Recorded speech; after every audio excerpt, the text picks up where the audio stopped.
Орешек знает все. Но все же мы не привыкли отступать. Нам расколоть его поможет киножурнал «Хочу все знать».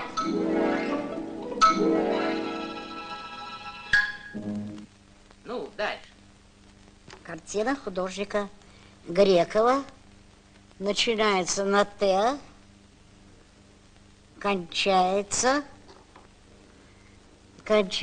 на «А». Ни тележка, ни таганка. Тачанка. Правильно. Именно это я и хотела сказать. Тачанка.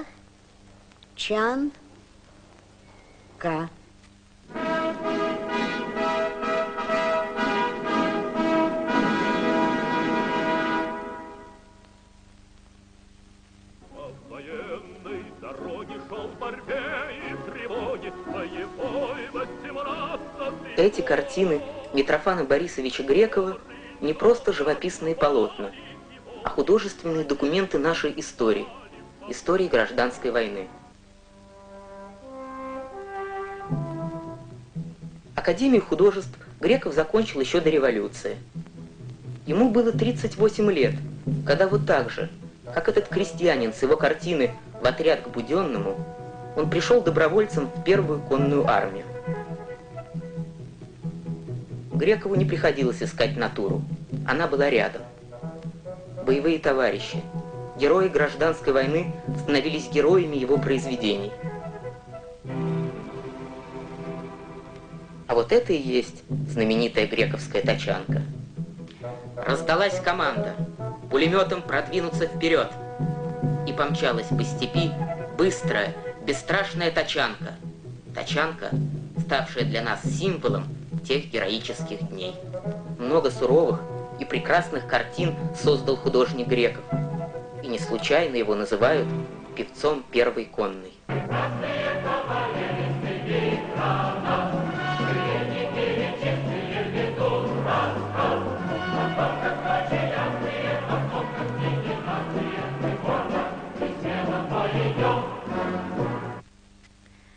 Аморфный, твердый материал.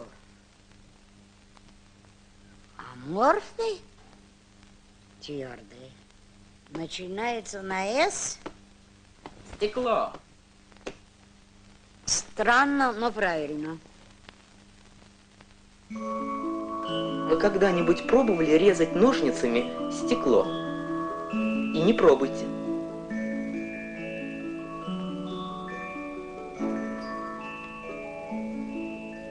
А если так?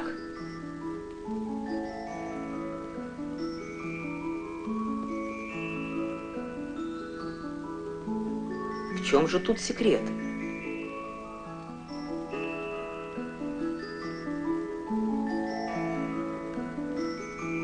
Вспомним, как жидкость сама собой поднимается по тоненькой трубочке. Также заполняет вода и трещину, возникающую под лезвиями ножниц. Прочность стекла снижается, и оно легко режется. Для стекла вода, для других материалов другие жидкости. Вот цинковая пластинка, например, гнется, а не ломается.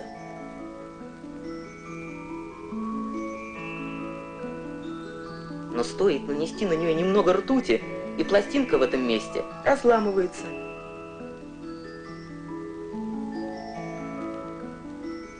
Это явление открыл и объяснил советский ученый, академик Петр Александрович Репиндер.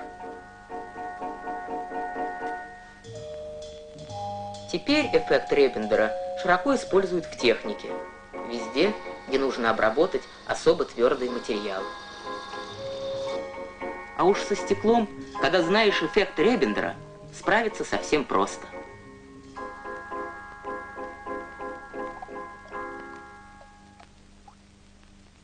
Изобретение инженеров Даймлера и Бенца. Телевизор.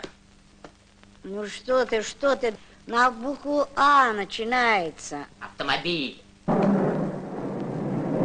Можете не проверять. В этой автоколонне 200 машин. И принадлежат все они одному человеку. Вот он, Юрий Борисович Михайлов. Мастер спорта по автогонкам, кандидат наук, инженер, испытатель автомобилей. И еще обладатель удивительной коллекции автомобильных моделей. В этом автопарке самые разные машины. Многие из них сделаны им самим. От первого до последнего винтика. Оборудование в домашнем автозаводе Михайлова простое, доступное каждому. Главное здесь любовь к делу да умелые руки.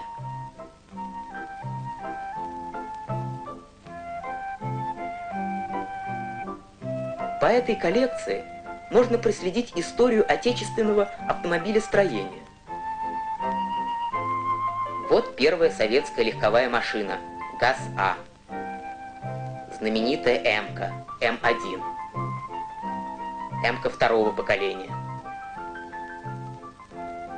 А выпуску этого автомобиля помешала война.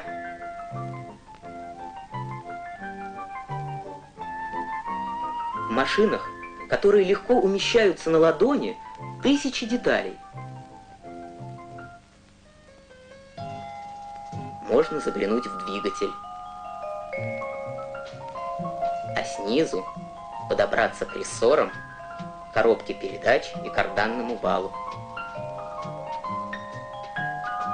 Коллекционирование для Юрия Борисовича не забава, а серьезное и полезное дело. Вот и сейчас он испытывает новый прицеп, везущий сразу 6 грузовиков. А начинался этот автовоз Михайлова с маленькой модели в его домашней мастерской. Птица, широко распространенная в Европе. На В. Воробей! А вот и не попал. Ворона. Серую ворону вы, конечно, хорошо знаете. А вот такую встречали когда-нибудь? Воронам определенно не нравится эта птица какой-то странной масти. Но в том-то и дело, что это тоже ворона. Помните? Человека, уж очень не похожего на других, иногда в шутку зовут белой вороной. Так вот это и есть настоящая, без всяких шуток, белая ворона. Птица действительно редкая. Всего одна такая встречается примерно на 20 тысяч обычных ворон. Было это год назад. Увидели дети, как стая больших ворон обижает крошечного белого птенца. Ребята отбили малыша и принесли его к Василию Ивановичу Антонову, любителю и знатоку птиц. Возвращаться в лес вороненку было нельзя. Вороны не простили бы ему то, что он не похож на остальных.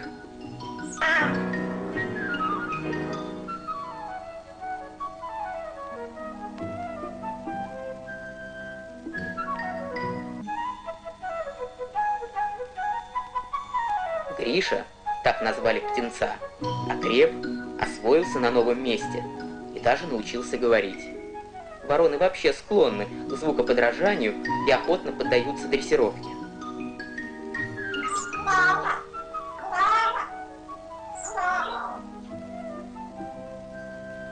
Живут вороны 20-25 лет, так что у годовалого Гриши пока беззаботная пора детства. И все у него впереди. Конечно, знают дети, еще не все на свете. И это очень грустно, приходится признать. Но было бы желание, придут к тебе и знания, за это вам ручается.